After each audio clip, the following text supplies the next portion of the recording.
Mesdames, Messieurs, bonjour à toutes et à tous, bienvenue au journal. Les zones inondables sont une préoccupation pour le ministre de l'Habitat qui les a visitées hier afin de parer au plus pressé en cette période où des risques d'inondation existent. Le pape François était en Arménie où il a dénoncé le génocide arménien à Ouagadougou. Une messe d'action de grâce a été dite ce matin à l'occasion du 3e anniversaire de son pontificat. Les résultats du CEPE qui ont été bien en deçà des attentes sont commentés dans ce journal par le directeur général des examens et concours qui est notre invité. Bonjour, monsieur Guillaume Tony. Voilà, merci d'être venu ce midi sur notre plateau. Devant le retard constaté dans l'exécution du chantier de l'hôtel administratif de l'État, le ministre de l'Habitat et de l'Urbanisme s'arrache les cheveux. Maurice Dieudonné Bonanné a visité hier le chantier qui connaît un retard de plus de 2 ans.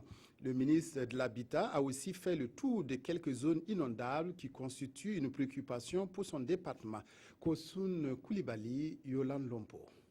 Le ministre de l'Urbanisme et de l'Habitat visitait cet immeuble de type R+5, la déception se lisait sur son visage. Et pour cause, rien n'a bougé depuis la rencontre du 13 mai dernier de l'État. Les 8 entreprises communes, au fur et à mesure que le ministre de l'Urbanisme et de l'Habitat visitait cet immeuble de type R+5, la déception se lisait. Rien n'a bougé depuis la rencontre du 13 mai dernier à l'hôtel administratif.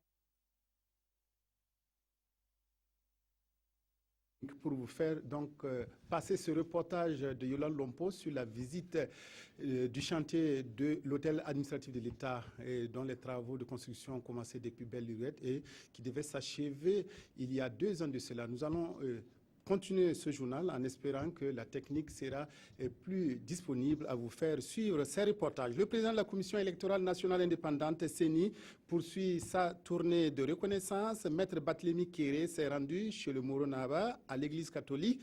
Il a également été reçu par le CEFOP et la majorité présidentielle. Visites qui ont été des moments privilégiés pour tirer les enseignements de 5 ans à la tête de la CENI. Oumou Cissé, reportage. À la fin de son mandat, prévu officiellement le 1er août prochain, Maître Barthélémy Kéré et sa délégation sont allés remercier ceux qui les ont accompagnés durant les 5 années passées à la tête de la Commission électorale nationale indépendante CENI.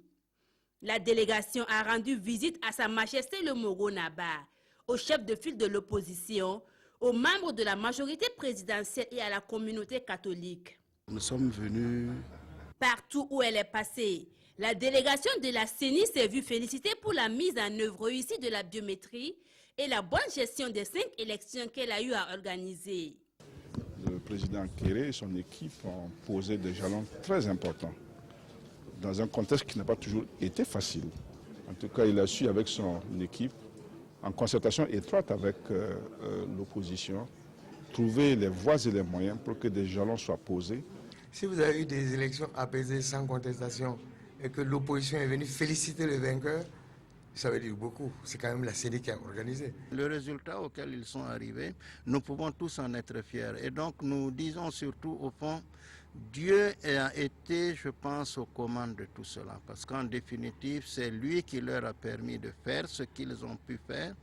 À toutes ces personnalités, Maître Barthélémy Kéré a fait un bilan succinct de son passage à la tête de la CENI.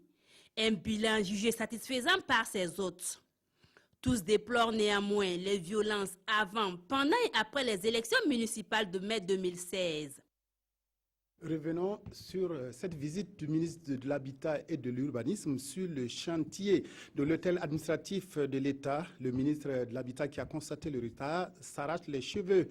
Maurice Dieudonné Bonanné a également visité quelques zones inondables de Ouagadougou qui constituent une préoccupation pour son département. Reportage Kosun Koulibaly, Yolande Lompo.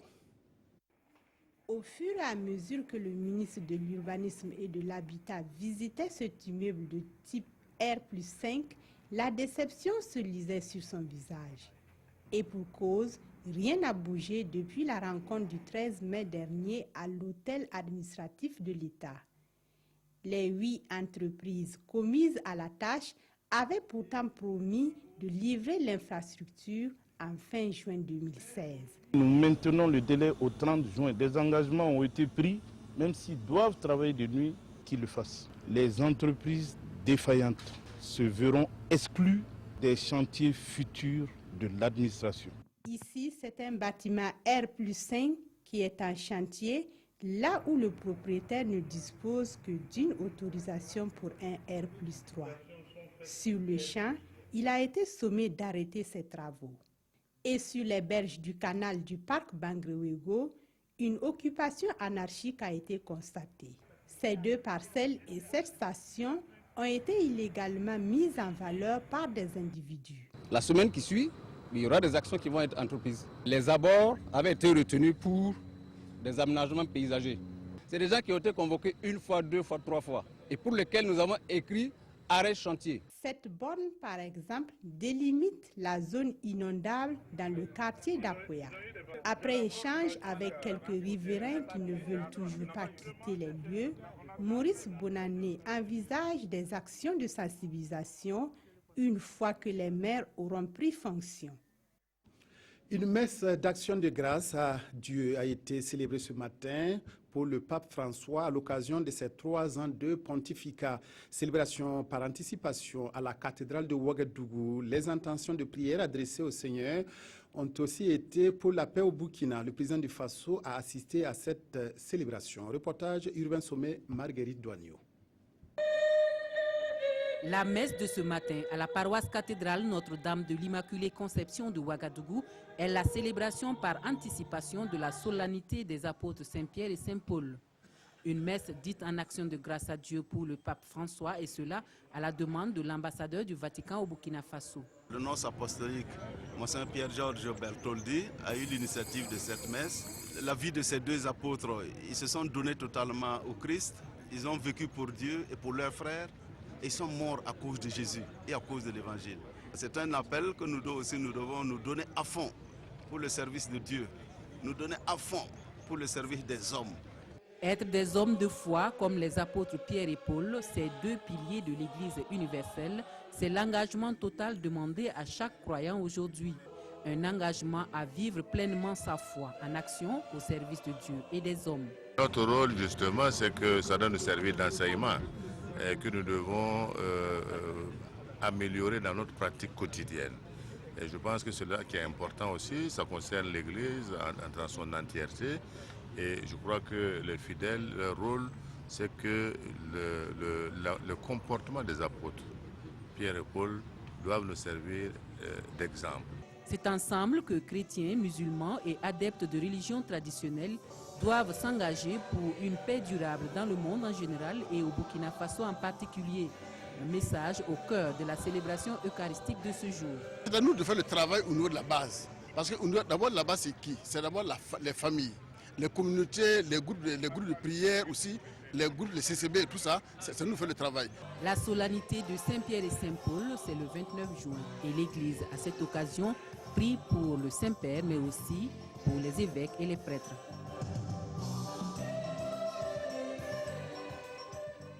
Loin de Ouagadougou, le pape François termine un voyage en Arménie. Le Saint-Père a dénoncé à cette occasion le génocide arménien. Le chef de l'Église catholique avait déjà qualifié la tragédie arménienne de génocide en 2015, déclenchant la colère de la Turquie. Les Turcs recusent ce terme pour parler du massacre de 1915-1916 qui avait fait 1 500 000 victimes. Le pape François était en visite en Arménie.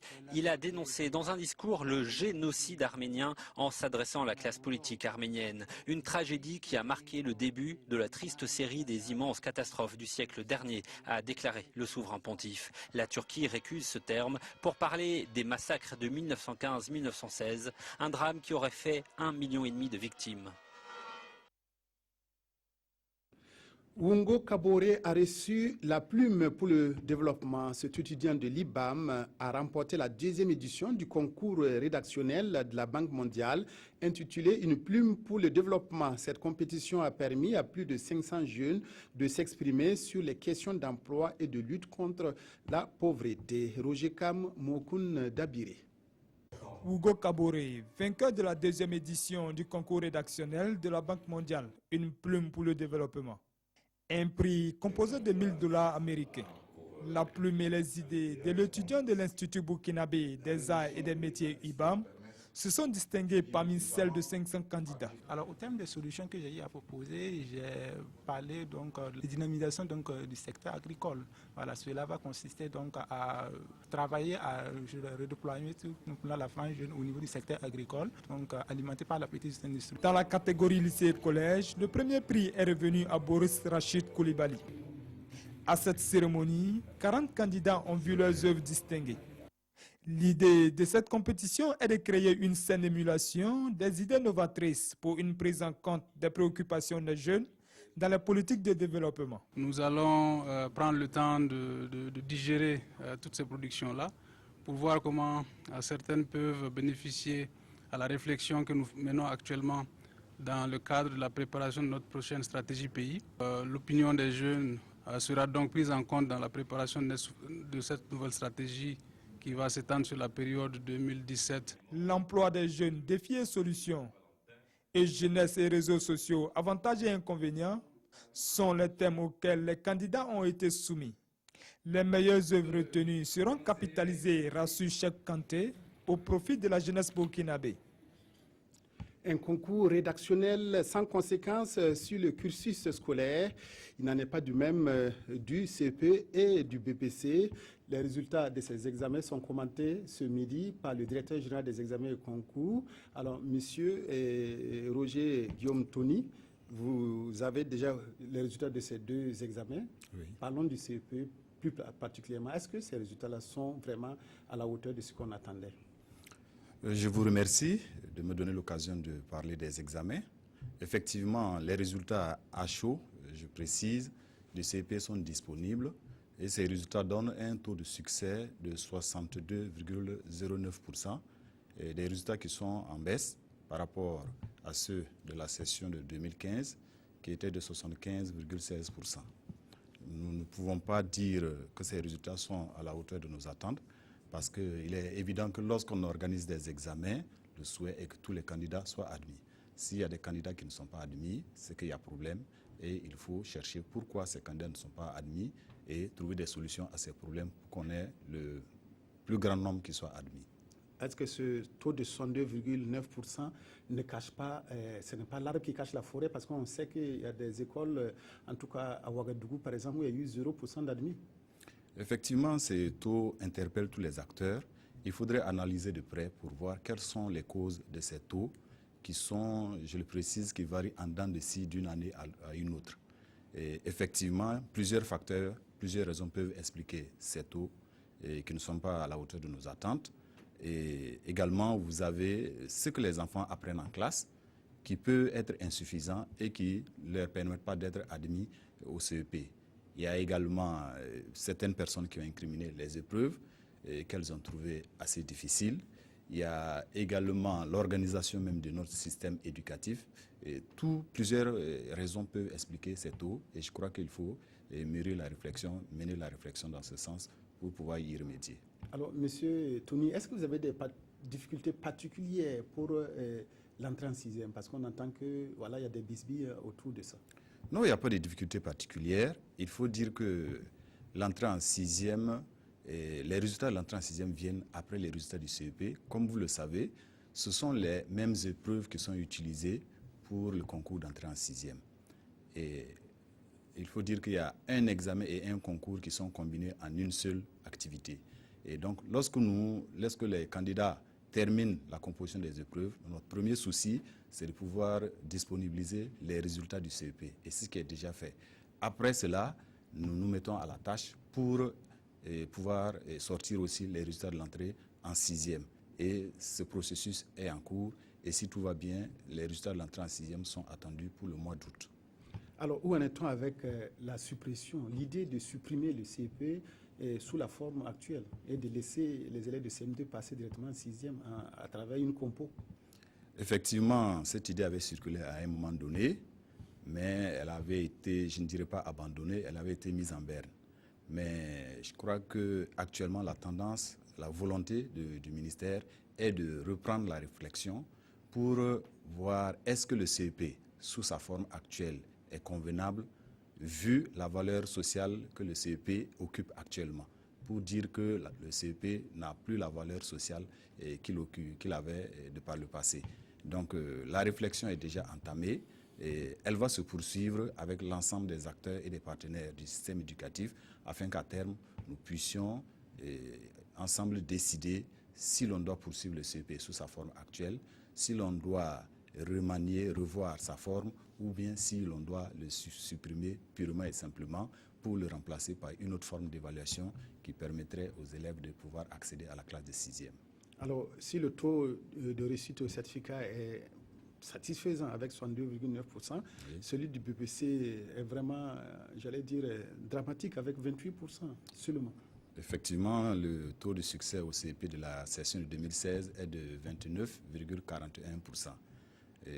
Lorsqu'on regarde de près, effectivement, vous avez raison, ces taux semblent dramatiques. Parce que lorsque nous organisons les examens, comme je l'ai dit tantôt, c'est pour que le maximum de candidats soient admis. Mais il faut dire que ces taux ne sont pas extraordinaires lorsque nous analysons de près les taux de succès à cet examen. Et durant la période des 10 ans écoulés, nous passons quelquefois de 30 à 40%, de 40 à 28%, à 22%. Donc c'est pour dire que ces taux sont dans la tendance que nous avons depuis quelques années. Et également, ces taux nous interpellent fortement. Et sur quel domaine en particulier? Sur tous les domaines. Sur quel domaine? Oui, parce que vous savez que les examens constituent une évaluation, dans notre jargon nous appelons cela une évaluation certificative. C'est le moment de juger de l'atteinte des objectifs de l'enseignement par les candidats. Et lorsque nous appliquons donc ces instruments de mesure de les apprentissages et que le résultat n'est pas bon, cela veut dire qu'il y a des insuffisances quelque part. Et ces insuffisances, comme je l'ai dit, se situent à tous les niveaux du système. Il y a aussi bien l'organisation, il y a aussi bien le travail fait en classe, il y a l'organisation des examens et plusieurs raisons expliquent ces causes et ces facteurs d'échec et nous devons tous ensemble les identifier et les corriger. Voilà, merci beaucoup, Monsieur Roger Guillaume Tony, qui est le directeur général des examens et concours au ministère de l'Éducation nationale et de l'alphabétisation, qui est venu ce midi nous parler des résultats du CEP session 2016, qui ont connu, en tout cas, cet examen, un taux de réussite de 62,9%. Merci d'être venu. Merci. Et restez avec nous pour la suite du journal. Les 9e journées des médecins du Burkina se tiennent à Bobo-Dioulasso depuis hier. Les discussions portent cette année sur une meilleure prise en charge sanitaire des patients. Les journées des médecins sont un cadre de partage d'expériences entre praticiens du Burkina créé par leur ordre national. Idrissa Warga, Kadou Romain Ki. Système de santé au Burkina Faso. Formation médicale et apport du médecin burkinabé pour des soins de qualité aux populations. C'est sous ce thème que l'Ordre national des médecins du Burkina Faso célèbre les 9e journées des médecins. C'est vraiment la formation du médecin. Si le médecin ne se forme pas pour maintenir ses compétences, pour acquérir de nouvelles compétences en fonction de l'évolution de la médecine, de la technologie et des différents besoins, il y aura un décalage à un moment donné. Se former pour une meilleure qualité des soins. Le thème est intemporel pour reprendre les propos du premier responsable en charge de la santé. Le ministre Smaïla Ouedraogo, qui souhaite également que l'on adapte la formation universitaire des médecins à la pratique sur le terrain. Aujourd'hui, nous avons dépassé le cadre classique de former pour former. Il faut que ce qu'on forme corresponde à ce dont on a besoin. Si nous avons besoin d'un médecin qui, à la sortie, doit être à mesure de faire une césarienne, il va falloir que nous développions donc des conditions pour pouvoir avoir ce produit à la fin, pour ne pas se retrouver avec un médecin qui, après être engagé, va s'absenter pour 6 mois pour faire quelque chose qu'il aurait pu faire. Cadre d'échange et de partage d'expériences, ces journées se veulent donc une opportunité de formation continue des médecins, avec en filigrane l'amélioration du système de santé au Burkina Faso. Des milliers d'enfants victimes de malnutrition dans le Sahel, la situation décrite une nouvelle fois par une étude. C'est pour partager les résultats de cette enquête que l'Institut supérieur de la société humaine a organisé hier une conférence sur la famine et la sécurité alimentaire. Des échanges, on retient que la malnutrition a sensiblement diminué ces 5 dernières années au Burkina. Mokhtar Ouedraogo, Frédéric Etienne Bassenga. Pour promouvoir la sécurité alimentaire, l'Institut supérieur de la sécurité humaine et ses partenaires disséminent les résultats issus de son étude menée dans le Sahel sur la malnutrition. À cette conférence organisée à cet effet, il s'agira de proposer des stratégies pour juguler ce frein au développement de la société burkinabé. Alors l'état actuel reste préoccupant, mais c'est fortement amélioré les 5 dernières années. Elle a pratiquement diminué de moitié. Je pense qu'il faut aussi avoir en tête que ça reste une situation préoccupante pour la santé et la mortalité des jeunes enfants dans la zone. Rien qu'au Burkina Faso, 500 000 enfants, un demi-million d'enfants, vont souffrir ou souffrent de la malnutrition aiguë sévère ici. Alors les solutions qui fonctionnent le mieux aujourd'hui sont les solutions qui apportent des compléments nutritionnels dans les familles et qui apportent aussi un complément financier. Des programmes de prévention et traitement réguliers sont constamment menés dans la région du Sahel. Ces actions visent à sauver la vie d'un grand nombre d'enfants, à lutter considérablement contre la malnutrition et à réduire le taux de mortalité maternelle et infantile. Un projet de prise en charge d'enfants en difficulté dans 5 communes urbaines s'achève fin juin. Il a été exécuté par le réseau d'action pour la prévention et la protection des enfants en difficulté RAPED. L'expérience de ce projet a été partagée par le réseau avec d'autres intervenants dans la protection et la promotion de l'enfance. Ibrahim Sombier, Kadi Sanogo. Le réseau d'action pour la prévention et la protection des enfants en difficulté RAPED a fait de la question de la promotion des droits des enfants son cheval de bataille. C'est dans cette dynamique qu'il a mis en œuvre depuis 2012 le projet de protection et de promotion des droits des enfants à l'éducation, à la formation au métier, ainsi que la protection contre les violences des orphelins et autres enfants vulnérables dans 5 communes urbaines du Burkina. Le RAPED est à la fin de la mise en œuvre de son plan d'action 2012-2016. Et il était important que nous puissions rencontrer les partenaires et les OSC qui interviennent dans la protection et la promotion des droits de l'enfant pour donc faire le bilan, partager les expériences et échanger ensemble sur les pistes d'action à entreprendre donc pour construire des partenariats plus efficaces. Ce projet qui s'achève à la fin du mois de juin a bénéficié de l'appui technique et financier de l'ONG Diaconia. Nous avons identifié le RAPED pour la mise en œuvre d'un projet pour permettre la promotion des droits des enfants, particulièrement les enfants en difficulté, et faire de telle sorte que les différentes conventions adoptées, ratifiées par le Burkina Faso, soient une réalité sur le terrain. À l'occasion, le RAPED a remis des cadeaux d'encouragement aux enfants les plus méritants de l'année scolaire 2015-2016. Des chèques ont aussi été remis aux pères messagers pour l'éducation des filles. Sport football, l'Asfanyeninga s'est qualifié pour les quarts de finale de la Coupe du Faso à l'issue de sa victoire sur l'USCO de Banfora mercredi dernier. Après un championnat raté, les protégés de la princesse Nyenenga ont une occasion de sauver le reste de leur saison. Amado Ilibodo Kalfa Ouattara. Les supporters de l'Assane Yenega peuvent esquisser quelques pas de danse. Les protégés de la princesse Yenega sont en quart de finale. Nous sommes vraiment contents ce soir. On est très contents. Ce n'a pas été facile du tout. Le terrain n'est pas bon, mais vraiment, on remercie tous les groupes. L'objectif, c'est le coupe. L'objectif, c'est le coupe. Une qualification acquise au bout du suspense et de l'effort. 0-0 à la fin du temps réglementaire. L'Asfan Yenega s'impose au tir au but. 3 tirs réussis contre 0 pour l'ISCO. L'épreuve, ça a été vraiment difficile pour nous. Bon, en venant ici même, on savait que ça n'a pas été facile. On fait tout, c'est pour arriver à remporter cette coupe cette année, pour pouvoir sauver la saison. Et pourtant, l'US Comoé a eu l'occasion de tuer le match. Mais que de ratés.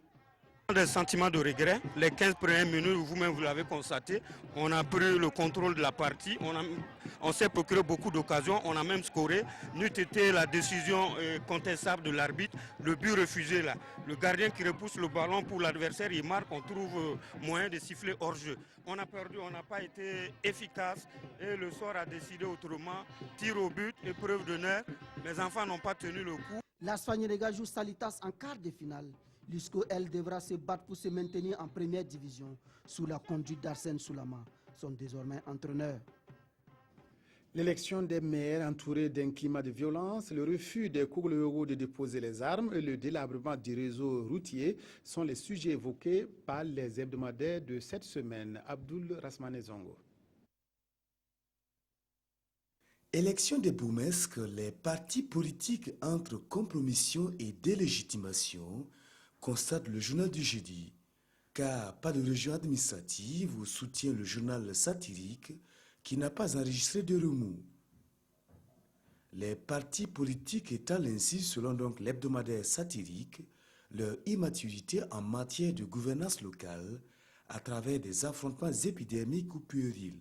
Malheureusement, conclut Gigi, cette illustration négative jette en même temps les graines de la division au sein des populations. Sur un tout autre registre, le journal satirique invite à lire et s'interroge d'ailleurs sur qui de Simon ou de Django dégainera le premier, à travers le titre « Les Kogluego et la République ». L'observateur du dimanche fait un coup de projecteur sur les routes Kupela-Fada et Fada-Djapaka, complètement délabrées selon notre confrère. Le pont de Boudjeri peut céder à tout moment, s'attriste le journal. C'est tout pour cette édition. Merci de votre aimable attention. Excellent après-midi à toutes et à tous.